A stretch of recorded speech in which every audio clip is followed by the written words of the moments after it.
I wanted to know, like, how did your parents receive, or your family relatives, how did they react when they got to know you are in the part of MasterChef?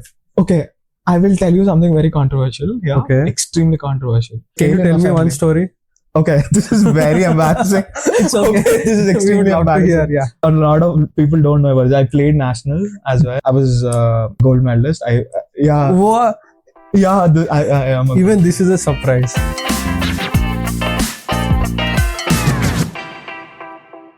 Thank you so much, Akhil, for joining me today for my very first podcast. I would say ROCH Podcast. The pleasure is all mine. Thanks a lot for inviting me. This is also my first interview. I'm enjoying the fandom right now. That's great. That's great.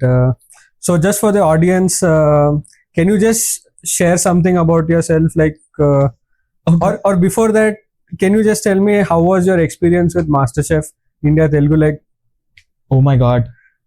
The whole thing was a roller coaster of, it was a huge roller coaster. mhm. You know, in some episodes, the dishes come out really well. And then, but most interesting thing that I found in my journey was the learning. I got to meet 9 others who are extremely passionate about food. How often do you find people with that passion towards food? It's not very often. And for example, if I talk to my friends about food, it is mostly about biryani. It's mandi. It's Chinese, Indo-Chinese. But then, especially you remember we went to this one restaurant. Should we name it? Yeah, that's fine. Yeah, we went to Trisent. You recommended that Trisent. Dude, that was like a crazy experience. And especially you and Basha used to dissect everything. You are these doctors who used to postmortem every single dish and then tell us, oh yeah, this is how it is made. Oh my God, that was like one of the best. And the best part of that visit, I got my best dish from that whole dining experience. If you remember. I know. But I disagree because even before we going to Trisent, you mentioned that before only. The gamer idea was not based on that, is what I assume. But I mean, I had a thought of doing something similar. Similar, yeah. But luckily or unfortunately, it also came in Trisent's menu. Yeah, it was coincidentally. So it was coincidentally there, so it boosted to definitely do that dish in the competition some or the other. I know. Yeah. I heard a lot about it. Yeah. And especially when we met one of our judges, the judges specifically mentioned that, that it was amazing. She remembered even after the show that, it was such amazing. Yeah. I think it came on YouTube. Is it? Yeah. It's on YouTube? Yeah, I'll share once the episode comes, I'll share. Oh, I didn't know that. Yeah. So just can you tell me how did your journey start? Like, what is your background? Okay. Yeah. Like, okay, just tell me from your childhood, like how was your upbringing?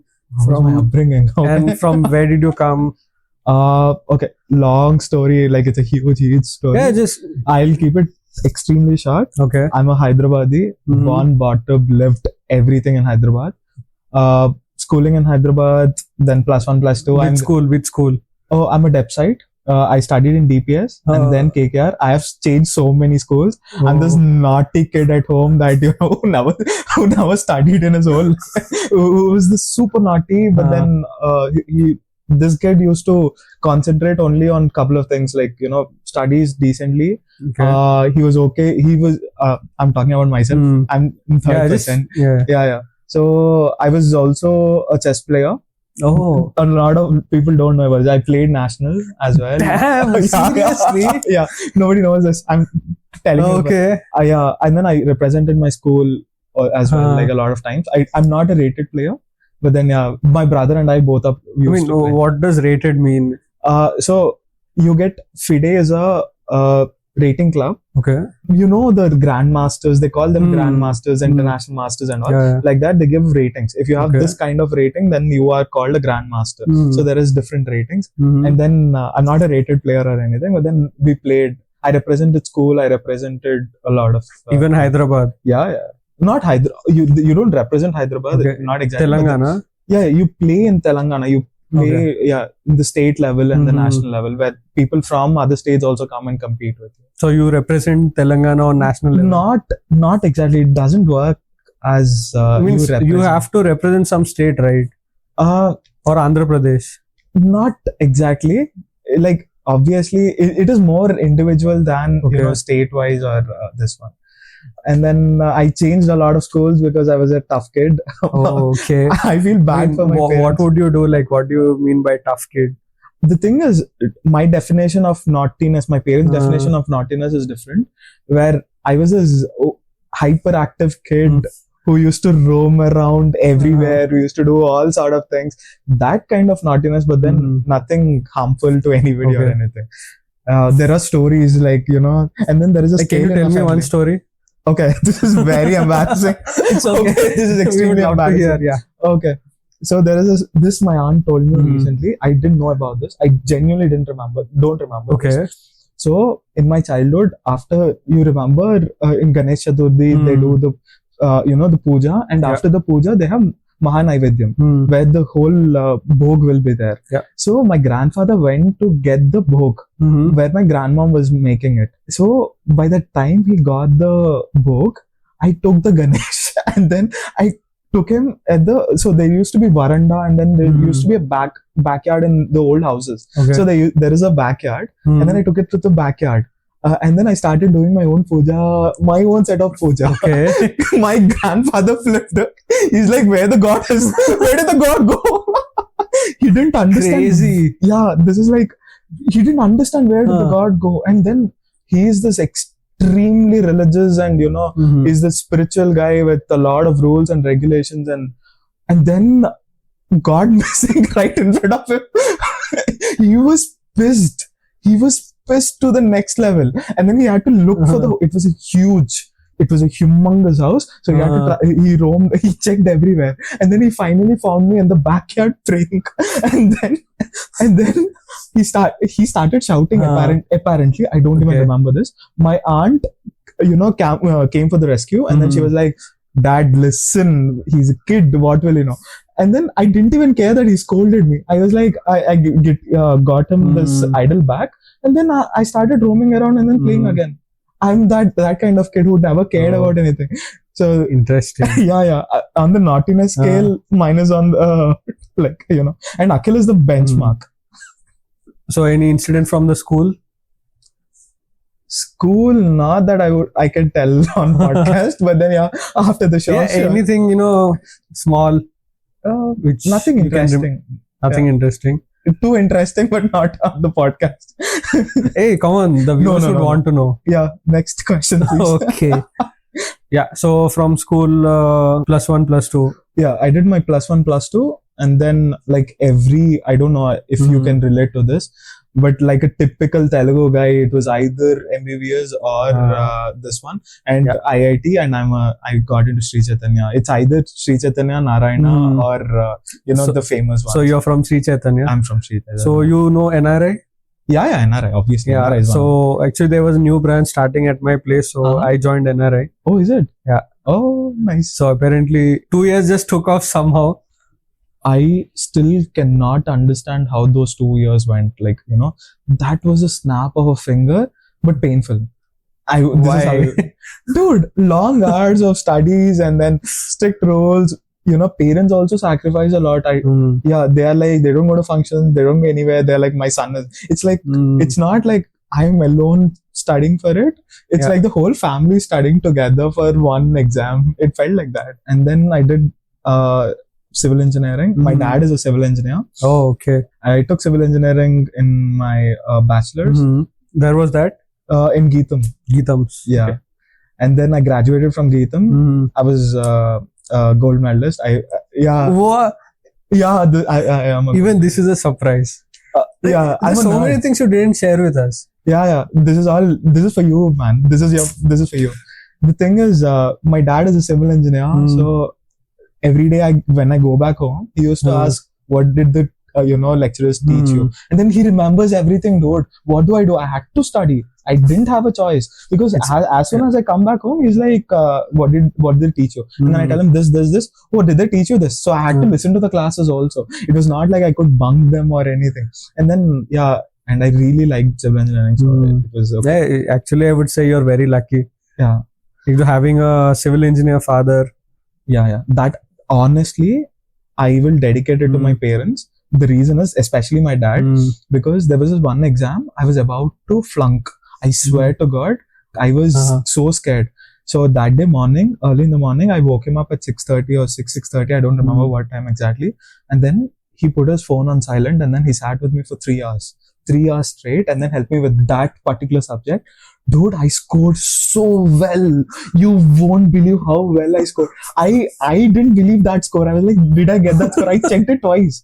I was crazy. Like, yeah, he helped me that. Dude, that few subjects, he actually helped me. So I'm actually grateful that I studied that. And then from there, I went to University of Melbourne. Then I moved to Melbourne. That is in the world's top 30 universities. Okay. Now it's in top 15, I think. Top 15 or 16. So that was master's. That was my master's. And it's in civil engineering? I did construction management. Okay. You get into streamline this one. Yeah. So I got into... So my food journey starts from that. Melbourne. Honestly, what was the first recipe that I shared with someone was in 2012. That was Maggi ka recipe. It was a special recipe. So you see these street vendors making noodles. Yeah. So I copied one. So I put soya sauce, tomato sauce, and green chili sauce, and then I did the same with Maggi and with some tempering. So that was the first recipe that I have ever done. It was not a new recipe. It was not it was just copying it, but then in a different way. And then I shared it with one. This also I don't remember. This one of my friend, after I got into MasterChef, she reminded me. You know what? You remember this. She reminded me after so many years, this was the first recipe you ever shared. And I was like, yeah, dude. And my parents also reminded me that there was this one instance when I was in my 3rd grade.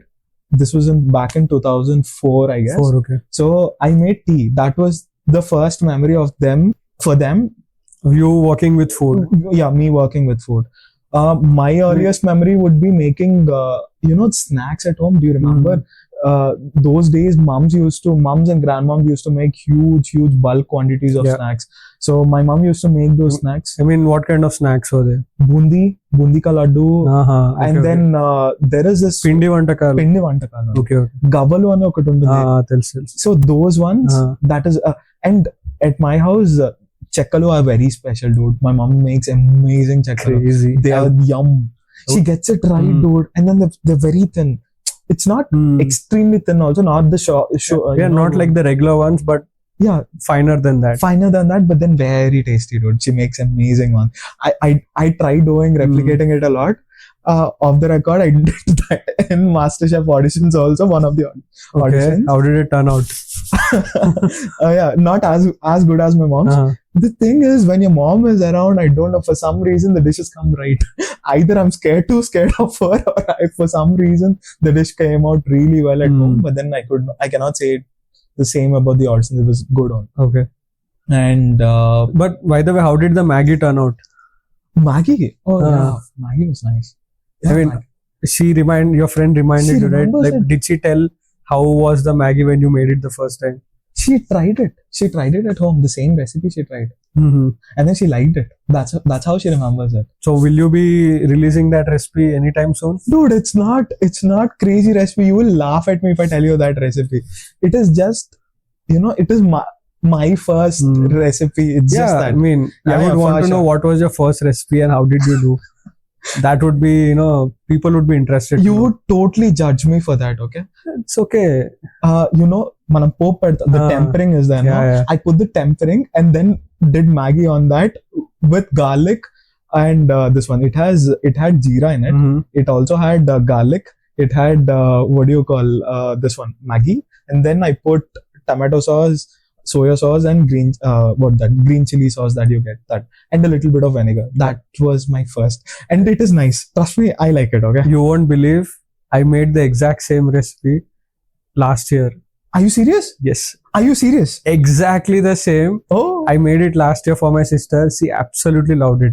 I know, right? That is a nice recipe only. Okay. I mean, it's like, the Chinese thing, you add all that and adding that Indian touch to it. Oh And my just god! eating- I thought you'll ridicule me. No, I myself have made it.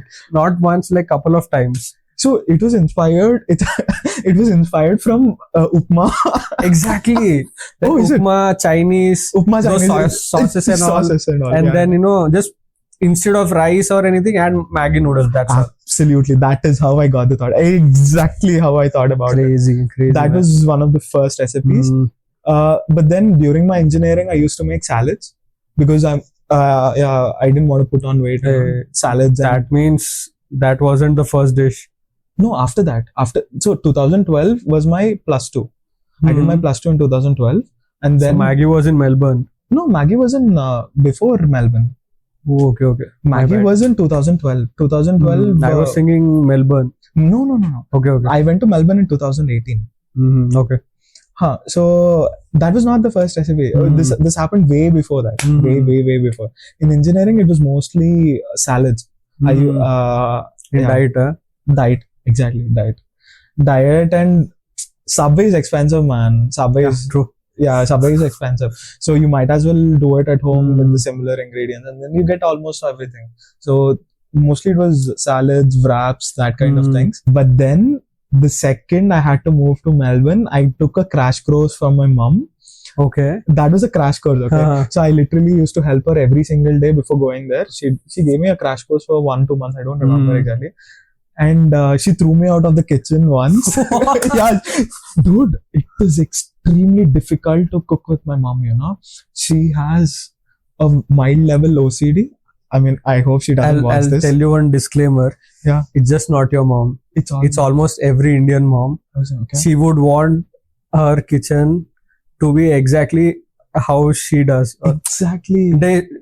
Even I used to go in the kitchen and help. Like, no, don't keep it there. Keep it here. Oh my god. Keep it properly. Don't keep the station clean. Don't make a mess. Yeah. Keep the knife clean. Clean it and put it inside. And which so many direction? things. I know. Like, for example, you clean the cutting part, and then you can't put it on this side. You just have to flip it and put it on the other side. Dude, she's that picky. And then this actually helped. I'm grateful to my mom because in MasterChef, even though my counter was not always clean, but then I always, that psychologically I am used to it. I have to clean it. Yeah, that's how. Even though they are, 5-star level, all clean and sprayed and everything, even then I need to do it. Yeah, normally that's what every culinary teacher they teach us, all the chefs and all, clean as you go. As Chef Chalpati Rao has said many times. So many times. And then it makes sense also. I think we work better with that. So she threw me out when I was making chapati. Damn. So you fidget with your phone all the time. I was fidgeting with my phone or something. And then, I burnt it, obviously. What will happen? The burn. Why? And then she was like, shut the hell up, get out. And for that reason, I have never learned chapatis until later. It took me next 2 years or 3 years to get the chapatis right, because she didn't teach me. And then when I moved to Melbourne, here it starts my journey. The actual journey starts from here. So it was either cooking or cleaning. And I am so bad at cleaning that a 2-year-old or 3-year-old can say it's bad. That bad it is. Like, it's I'm exaggerating, but then it's bad. Okay. And if I clean, there might be a spot left. And if somebody picks that spot and says that, clear it again, I get annoyed. So I'm like, I'll choose cooking. And then I was okay with it. And that's how I started. And then I used to live with Tamil people, like Tamil speaking people. Paklam. Hey, that word I taught you. Arigato, you taught me. Yeah, that's the only word I know. So coming back, I have a lot of Tamil influence in cooking. It's because one of my other roommate also, his name is Sanjay. And then he also used to cook a lot. And then his dishes were Tamil influenced a lot. Right. And some dishes like Vatta Kolambu and all, I'm like huge fan. Even now, I like his sambar than any sambar. What was that? Vatta Kolambu. Vatta Kolambu. Vatta Kolambu. Kolambu in Tamil means curry. Okay, it's a curry. It's a curry. Okay. It's made out of crispy element, and then you cook. It tastes like our pulusu only, but then a very thick pulusu. I mean, it's a veg or non-veg? It's a vegetarian. Okay. Yeah, and then you eat it with rice. And and then interesting stuff about them is like sambar is a special dish for us. Usually we eat sambar just like that. Yeah. So for them, sambar is the main dish, and then everything else is accomplishments with that. So everything they call side dish. Okay. So they mix rice with sambar, and then that is the main component. Okay. And then they add potato fry, any other fry, chicken fry or whatever. It's all accomplishments based or sides beside it. So for us at home, sometimes if mama is busy and then she makes sambar, we are done. We are happy. Sambar, it's done. So we are tummies are full. But then it was not the same. And then I used to cook for 8 people, including myself. Okay. Highest I've cooked for 12 people for a span of 2 months, not 2 months. Every day for 12 people. Every day for 12 people, only dinner. Okay. Dinner, I used to come back from college, and then we used to have this huge, humongous rice cooker. Okay. And then I used to make, we had one big, one big kadai kind of thing. Okay. Yeah, kadai. And then I used to make a separate gravy. And then, I'll give you an example, tomato rice. So I used to make all the tomato that part separately and the rice separately, and then used to mix it together. And then that 12 of us used to share. Or I used to make a curry, and then we used to get ready-made chapati. Yeah. Making chapati for so many people is impossible. Like, it's very, very time consuming. Actually, you can, like, if they give some hand. So only one other friend used to help. Okay, out of 12 people, only one person. Yeah, only one. Okay. And rest of them used to help in, sometimes in cutting. One very good friend, his name is Karthik. He used to clean every single time. And then he used to cut also. And dude, I made friends, a lot of friends because of food. You won't believe where Pani Puri, I have a Pani Puri story. Pani Puri used to cost us $6 for 7 pieces or 5 pieces. $6 for 5 pieces? 5 pieces, approximately. Okay. So it is approximately $1.20 or something for 1 piece. If you convert it into 100 rupees, 70 rupees. Australian dollar is 55, 56. Yeah. So I could not enjoy the food, dude. And this might sound a little cheap, but then, dude, 2 of us bought it. First time when I went there, 2 of us shared 1 plate ka pani puri, like 2 of us.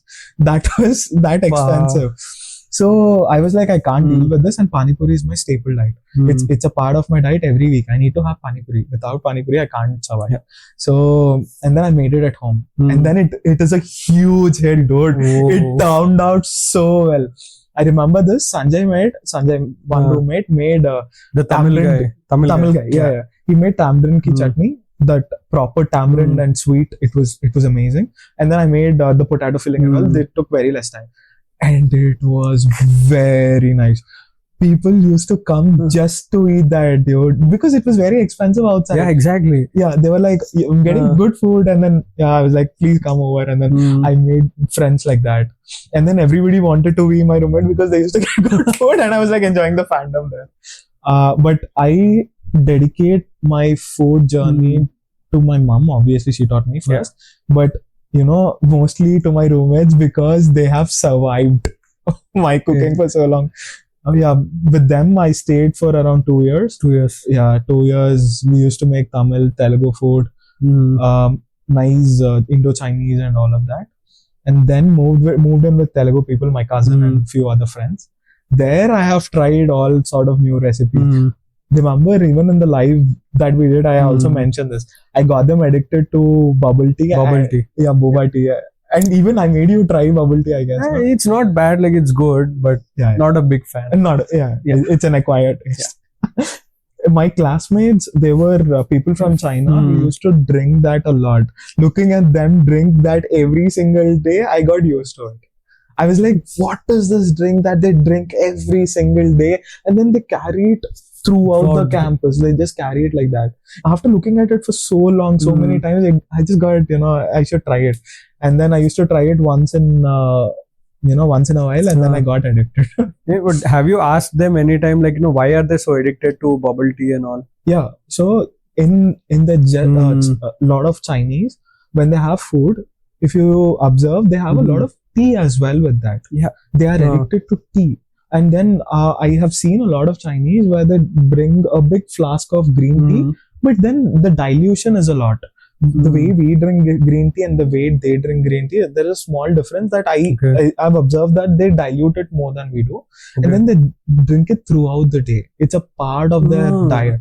Interesting. So for that reason, even the bubble tea had a green tea and the tea. So and then they used to drink it throughout the day slowly. And the difference between me and them was if I started drinking, I would have finished it in 5-10 minutes. And then in the library, when they sit down, they drink it for hours together, dude. I don't want to sound like a creep. I genuinely am not a creep, but then I'm telling you this. That's okay. I might sound like a creep, but I'm sorry if I'm sounding like a creep. There was this one lady from the Southeast Asian. I don't know which country, but then she looked Southeast Asian. So, or Asian. So she sat beside me, or one step beside us, closer in the library. Okay. And then she sat there for 6-7 hours straight. She didn't move. No washroom breaks or anything. I'm just one guy. For every 1 hour, I need to take a walk. I need to do something. I need to drink some water. I need to see what's happening. I need to go out. I need the sun. That lady, I don't know how, she just studied like that. And then, she had this laptop in front of her, and then notepad, and then the bubble tea. That's all. And then she sat there for 6-7 hours straight, dude. I mean, it's still shocking. I'm like, how does she manage her legs? How does it? I have no idea how. It's difficult for me also to sit half an hour also at the same place and study. And 15-20 minutes study, take 5 minutes break. 15-20 minutes study, 5 minutes break. It's good. It's called, I don't know if I'm pronouncing this right. Please correct me if I'm wrong. Pomodoro timer or something. So you have Pomodoro. Oh, Pomodoro. Pomodoro timer, something like that. So you put 20 minutes, you study 20 minutes, you concentrate. Full focus. And then you take 5 minutes. And then 20 minutes again. It's a good practice, I heard. It absolutely works. But somewhat, it still kept me an average student. Cool. What's the point? So okay, I would want to ask, you had a lot of Asian influence in MasterChef. But how did that come from? From where did that come? So even in a college or in Australia in general, we have a lot of Asian people there. Okay. So Australia is, a lot of Southeast Asian people. Settlement is higher. So I would say Asian, South Asian, us, and then original Australian settlers and Aboriginals and all. This was the kind of settlement that I've seen mostly. So because of that, we had a lot of restaurants which were dedicated. Like, for example, we had Vietnamese places, Thai places and all. And I explore food a lot. I love Ethiopian, I love Southeast Asian. And for some reason, and you will get offended if I say this, but then, European in general style of cooking and all is not very healthy in my own perspective. Please correct me if I'm wrong, because it has a lot of breads and calories and all. Makes sense. But when you go for Southeast Asian and South Asian, if you see, they have a lot of balance is what I've seen.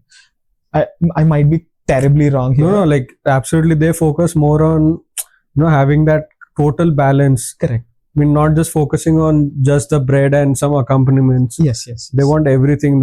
Especially Koreans, they have meat, they have veggies. Exactly. They can't just eat veggies. Well. Or they can't just eat non-veg. There has to be both. And I find, personally, Southeast Asian food filling. Like example, pho.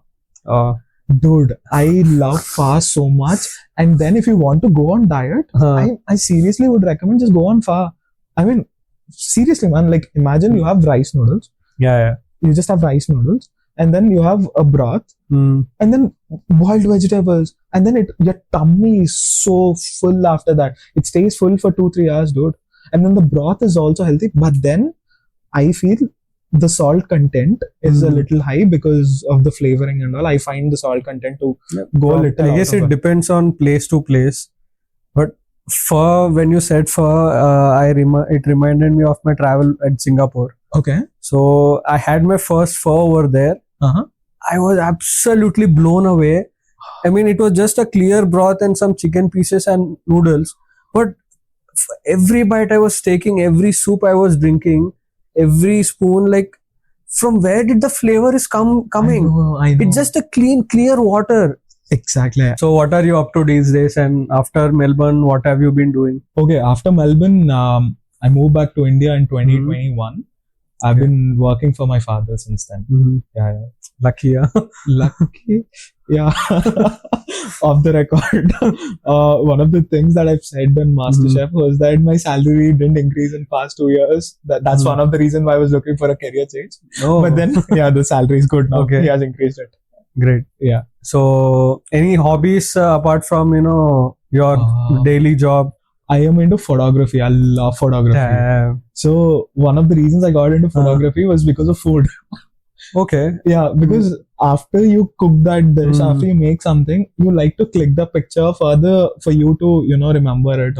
So I have that habit of, keeping these logs kind of thing. So that's how I got into photography. And then I started doing portraits and mostly astrophotography. I love astrophotography. I've clicked it in Ladakh. I've clicked it in Maharashtra in 2-3 places. I've clicked it in Neil Island. So you're quite a photographer. No, not a completely amateur photographer. Okay. But then I usually go with the group of people who are very good at it. So I get inspired from them and then I click. I mean, that's a really good hobby to have. Yeah.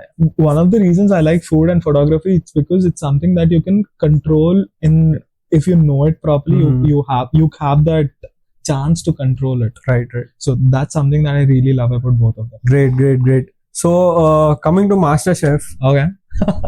So what was your best dish, which you felt you really absolutely loved preparing it? And, you were looking forward for the judges to try. Actually speaking, shakshuka was something that the last dish that I made, unfortunately.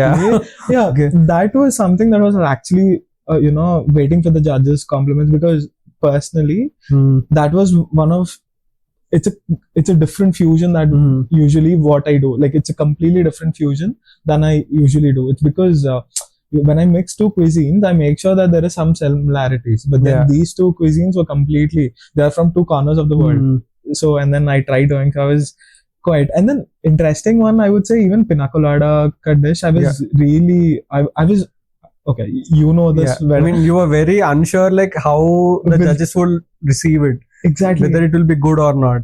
Yeah, because, sometimes you think that the dish is extraordinary, but then the judges might not like it. That happens a lot. Exactly. First dish. Yeah. I know. So, yeah, exactly. So, again, it's someone's perspective towards fruit, but that someone has seen a lot of dishes in the world. They're experts in this field. So, yeah, but then it turned out really well. The pina colada was... Yeah, I've seen your expressions, like how, like, you're totally surprised. Like, oh, really? Did they really like it? Oh my God.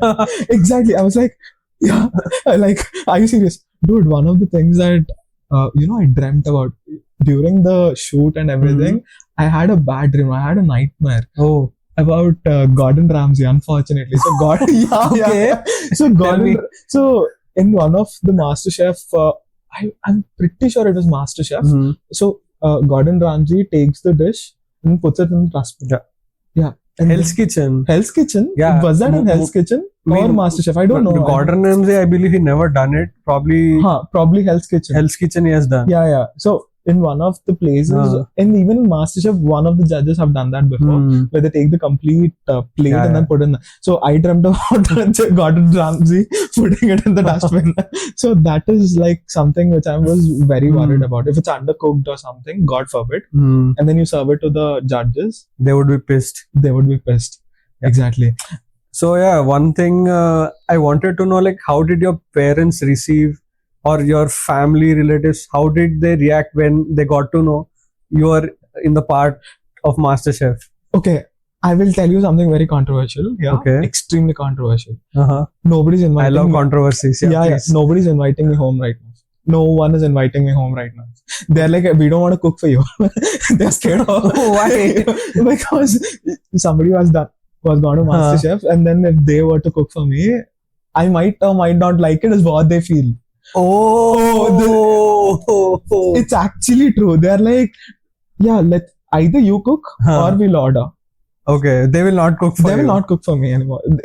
That days are done. Those days are done where they used to cook for me. I mean, close set of relatives whom I love the most, I will obviously not name them, but then even they are like, right now I have no intentions of cooking. You have, I'll give you my phone. You can order on Zomato. You can order on Swiggy. So we are not going to cook for you. Yeah. Or you know where the kitchen is. I'll be your sous chef. You can cook and feed us also. Wow, that's next level. That's next level. They're like, so much about food. And then, dude, honestly, everyone has their own style of cooking. Yeah, okay. True.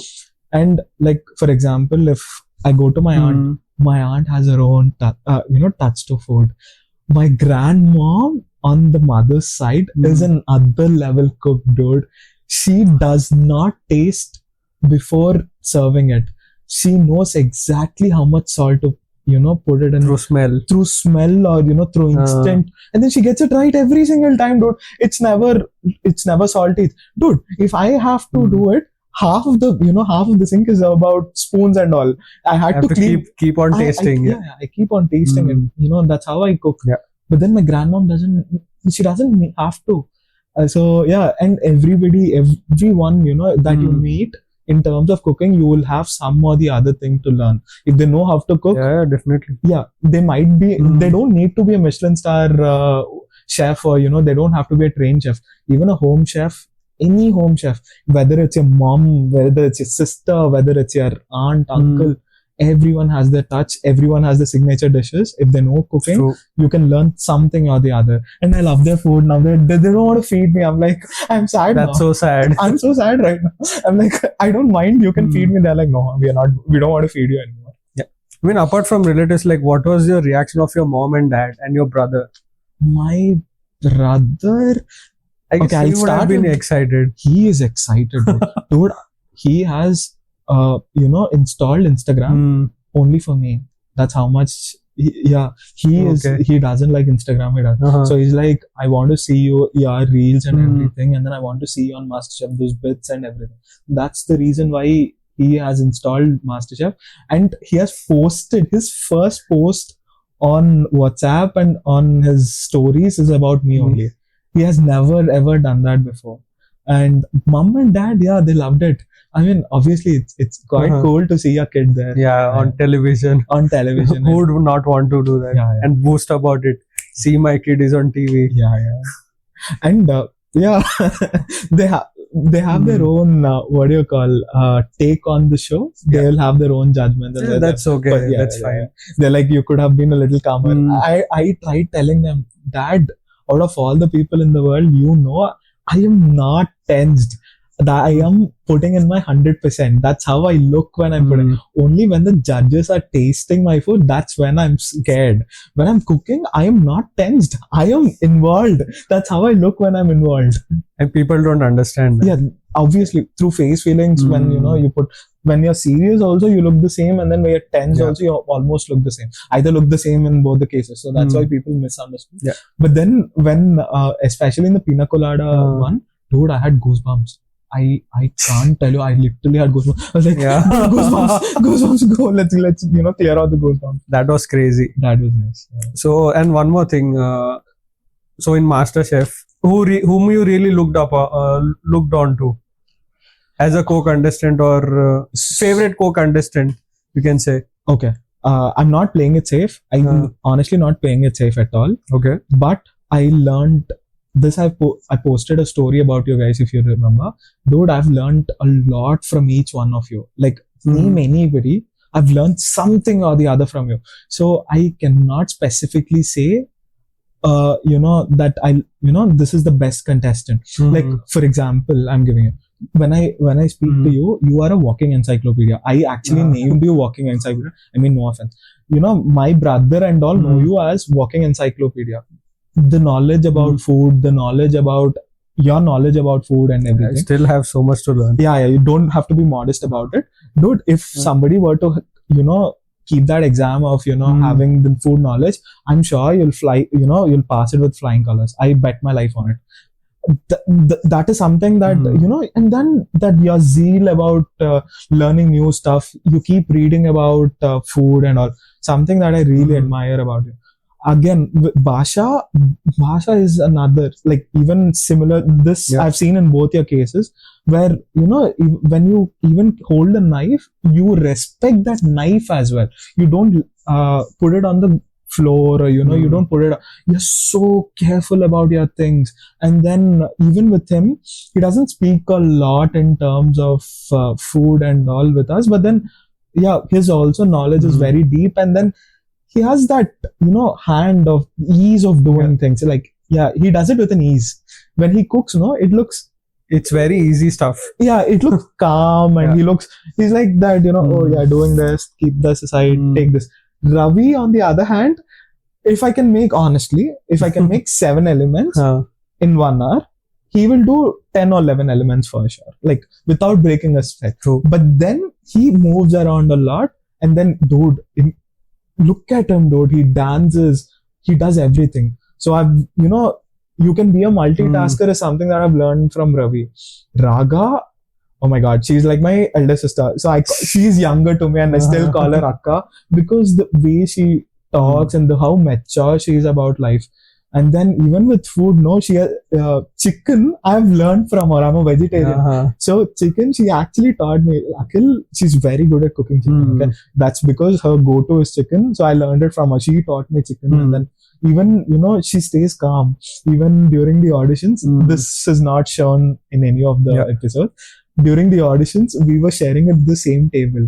And then we were opposites, okay? I was this, serious guy who was doing all of that. And then she was like, she was pan-searing the chicken. She was doing this flip. And then she was very calm. And then she was cooking rice. She kept the rice. She made the gravy, and then she kept. She's very calm. And on the other hand, right beside her, I was this, Jasmine, dude, how, can you match her energy any time, dude? I have never seen anybody so energetic. I know, right? You remember in the shoot ended at 9 or 10 in the night. She still has energy. No, she was dead. All of us were just so exhausted. And then somebody played, I think the driver has played some Punjabi song. She started dancing. I'm like, where did the reserve come from? Where did it come from? Like, tell me, where is it? Ashwini Akka is like a mom. She was like a mom. We call her Akka, but then she's the mom. She's like, I cook this. Akhil, come, taste. Akhil, Rohit, come, taste. She's that. Neetu Akka also is the same. Neetu Akka is also an amazing, contender. She's that carefree lady who's that proper, the definition of feminism, and she's that wonderful lady. So fortunately, all 10 of us or all 12 of us, whoever were there, all of us had something or the other to share and also learn from each other. True. So amazing set of contestants, dude. Yeah, it was a great time. Yeah. And it's a family now, I think. Yeah, true. Yeah, dare I say it's a family? It is. It is, yeah. So since you shifted from engineering, I mean, you're still there, but when you see how the engineering part and the cooking part, how did engineering play a role in your cooking? This is an opinion again. Engineering does not teach us only about the subject. And I'm pretty sure, being a gold medalist, I'm telling you, being a nerd. Can you just say that louder? Oh yeah, sure. I'm a gold medalist. Oh no! I don't want to brag about it, dude. I regret even. I'm a gold medalist. No. You're not getting that. So even after all of that, I still believe that engineering law, especially, they teach us how to look at things and understand something is what I learned. Because the subject, I'm sure none of us will remember it. Maybe you might remember 1 or 2 subjects, but then I don't think anybody remembers the whole thing right now. But then it has taught us a lot how to look at each and everything, and how to dissect. Food is science. Yeah, I totally agree. Yeah. Like, it could be, the way you cook onions, like when you, especially onions or any vegetable, the shape in which you cut will definitely affect the taste of it. And it's science behind it. And then you boil it, it tastes different. You fry it, it will taste different. Yeah. So all of this there is science behind it.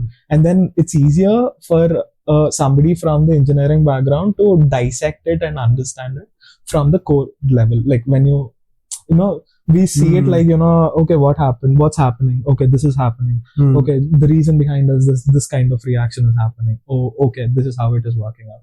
Yeah. I mean, I would say it completely changes the perspective of thinking when you have an engineering mind. Absolutely. And when you try to correlate it with food, it's not the way how, you know, a HM student would retrospect the same thing. Absolutely. Because, you know, even if you take even a lawyer, he would look at food completely different way. Yeah. So things will completely change. Absolutely. And for a home cook, we always have that, you know, home wala feeling.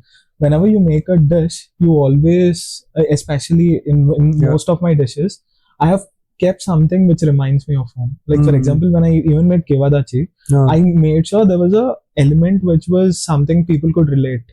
Like, you know, that's something, it's because I'm a home cook. I literally cooked at home all my life. So yeah, something. But then if there is a person from a trained professional, he might be excellent at a dish, but then he cooks it in a certain way and then he gets it perfect. The taste will taste, obviously the taste will be amazing and everything. But then I think both of our perception towards food is quite different. True. And we are not that professional, you know, that trained and all. But then we have learned everything from YouTube. I'm sure you have learned the most of it from YouTube. Absolutely. Just about trial and error. Yeah. So when you talk about the whole journey from MasterChef, so what are your major learnings from it? Major learnings, interesting question. So after the show, when I see myself on the show, one of the things that I've learned is, you know, I'm very expressive. I'm extremely expressive. People have lot of DMs, okay? Lots and lots of DMs about my expressions. And then they are unintentional, some are intentional. None of them are intentional, to be brutally honest. Like, you know, I'm like, it just happened in the flow. It just happened. Like when they were talking about squid, unintentionally I put an E. But trust me, I had no problem in touching it or anything. It's just that, you know, the brain and mouth connection. So now one of the learnings that I would take is, you know, make sure that I'm more calmer even when you know, whenever somebody's giving a judgment, I want to be more calmer. In terms of food, oh my god, dude, I have learned so much. Like, you know, I would say whatever learned in my whole life and in the span of duration of MasterChef, I would say the thing that I've learned during the MasterChef is much, you know, than whatever I've learned throughout my life. Like that small period, especially because I was looking at other passionate contestants who were cooking. So it was amazing. Great. So, I mean, we can speak a lot about MasterChef, but for now, I have a very interesting, you know, challenge, or I would say mystery challenge. Oh my god. So just to make the whole podcast more interesting and get that element of MasterChef, I thought of, you know, why not make a mystery challenge? Oh my god. So I have 6 ingredients. So you can choose any 5 and make a imaginary dish which you might do. So my 6 mystery challenge box ingredients are durian. So you know durian? Absolutely. Yeah. So Southeast Asian, you'll definitely know durian. The other one is natto. It's a fermented soybean. Yep. And ragi. Indian millet. Squidding. Okay. Bamboo shoot. Okay. And kokum. So choose 4 ingredients that you would want to and just come up with a dish. You have 10 seconds, come up with the idea.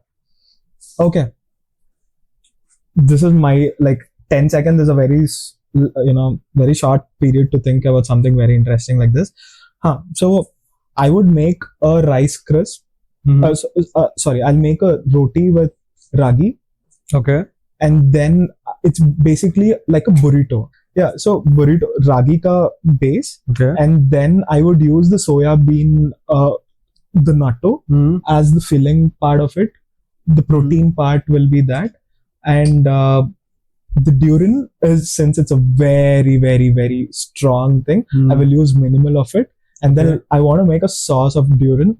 The thing is, chips of durian are very interesting. I find them interesting, so I would make some chips out of those durian. So and then sauce or chips. I'm still thinking, or both. Okay. I'll just be Ravi. Whichever works. Whichever works. I'm like, I'll do both. I'll see whichever works. Okay. And then, that, and have we covered everything? So I'll be using ragi in that. I have used durian, natto. I've used. Yeah. And one more. Okay, what are the other elements that we have? Kokum. I will definitely make a sauce out of kokum. Kokum has... So you have two sauces? No, I'll just have one sauce. Now I have made up my mind. Okay. So, kokum ka sauce. Okay. Kokum, the tanginess I get. Durian ka chips. I love the crisp element in this one. Perfect. And then the base is the roti or whatever, the burrito ka wrap will be of ragi. Interesting. Yeah, but it will be a burst of flavors. You have given dude, that is really tough. Whatever you have given me is tough. Yeah, it is tough, and I would want to see a recipe from that ingredients on your page. Okay, sure. Source me the durian and then I'll do it. Yeah, you'll get it. Or you can use jackfruit. Jackfruit, dude, the answer is there. The burrito will go really well. Yeah. I can make tacos or both of them, and it will so use jackfruit and make a recipe I would want to see. And I'll dedicate it to you, okay? Super, it is super, dedicated super, to this super. podcast. So what are your future plans?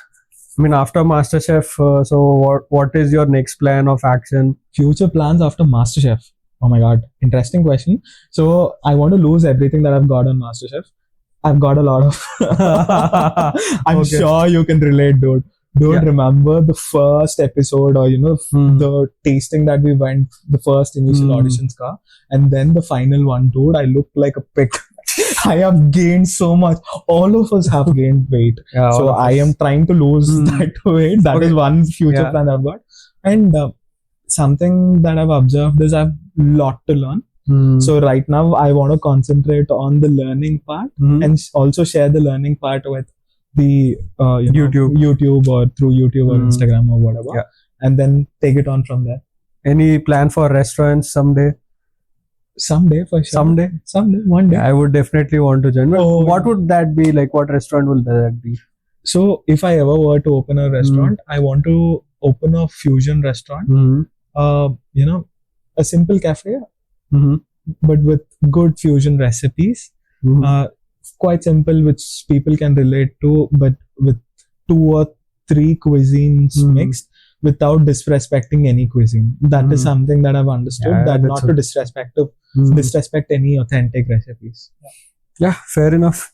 So just to conclude, I would want to ask, rapid fire question round. Oh my god. Just to keep things more interesting. Okay. Do I have to be worried? No, nothing. Just like it's A or B. Okay. Like that. So, tea or coffee? Tea. Favorite cuisine? Thai. One ingredient you can't live without? One ingredient I can't live without. Potato. Oh, really? Yeah, I love potato. Okay. Are you an early bird or a night owl? Depends on the day, dude, honestly. I'm neither, actually, to be brutally honest. Okay. Yeah. And what's your favorite dish to cook? Bisi bele baat. Bisi bele baat? Yeah. That's one of them. Damn. Yes. And one place you would love to travel for its food?